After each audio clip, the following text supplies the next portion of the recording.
నమస్తే అండి, నా పేరు డాక్టర్ అజయ్ ఎండి హోమియో. ఈరోజు మనం హెచ్ఐవి గురించి మాట్లాడుకుందామండి. బేసిక్గా హెచ్ఐవి అనగానే హ్యూమన్ ఇమ్యూనోడెఫిషియన్సీ వైరస్.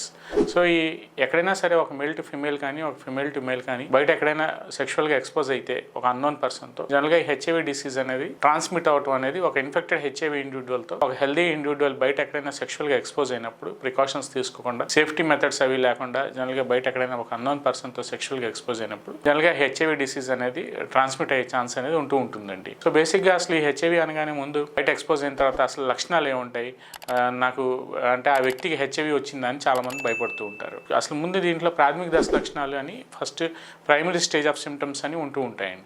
సో ఎక్కడైనా సరే ఒక హెల్దీ ఇండివిజువల్ బయట ఒక ఇన్ఫెక్టెడ్ హెచ్ఐవి ఇండివిజువల్తో ఎక్స్పోజ్ అయిన తర్వాత సో దీంట్లో ప్రైమరీ సైన్స్ అండ్ సిమ్టమ్స్ అని చెప్తూ ఉంటాం. అంటే ఫస్ట్ అండ్ ఫార్మోస్ట్ థింగ్ దీంట్లో గొంతు బొంగురుపోవటం, ఫీవర్ ఆన్ అండ్ ఆఫ్గా స్పైక్స్లోకి రావటం, నైట్ స్వెట్స్ అవి విపరీతంగా ఉండటం, కొంతమందిలో మనం చూసుకుంటే కేళ్ల నొప్పులు, జాయింట్ పెయిన్స్ అవి ఎక్కువగా ఉండటం అనేది జనరల్గా జరుగుతూ ఉంటుందండి. సో బేసిక్గా ఇవన్నంతలోపు దీంట్లో ఈ కంప్లైంట్స్ ఉంటే హెచ్ఐవి వచ్చింది అనే ఇంటెన్షన్ అయితే నాది కాదండి.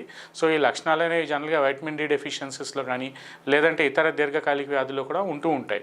కానీ ఎక్కడైనా సరే ఇప్పుడు ఫస్ట్ అండ్ ఫార్మోస్ట్ థింగ్ ఈ వీడియోలో నేను స్ట్రెస్ చేయబోయే టాపిక్ ఏంటంటే ఒక హెల్దీ ఇండివిజువల్ బయట ఎక్కడైనా ఒక అన్నోన్ ఇండివిజువల్తో సెక్షువల్గా ఎక్స్పోజ్ అయిన తర్వాత కానీ లేదంటే బయట ఎక్కడైనా ఒక ఇన్ఫెక్టెడ్ హెచ్ఐవి ఇండివిజువల్తో సేఫ్టీ ప్రికాషన్స్ అవి సేఫ్టీ మెషర్స్ లేకుండా బయట ఎక్స్పోజ్ అయితే జనరల్గా ఒక 10 to 15 days తర్వాత ఆ వ్యక్తి ఒకవేళ ఇన్ఫెక్టెడ్ హెచ్ఐవి అనేది ఉంటే జనరల్గా ఆ డిసీజ్ అనేది ఈ వెజైనల్ సెక్రీషన్స్ ద్వారా ఈ డిసీజ్ అనేది ఆ హెల్దీ ఇండివిజువల్లో ట్రాన్స్మిట్ అయ్యే ఛాన్స్ అయితే ఉంటుందండి.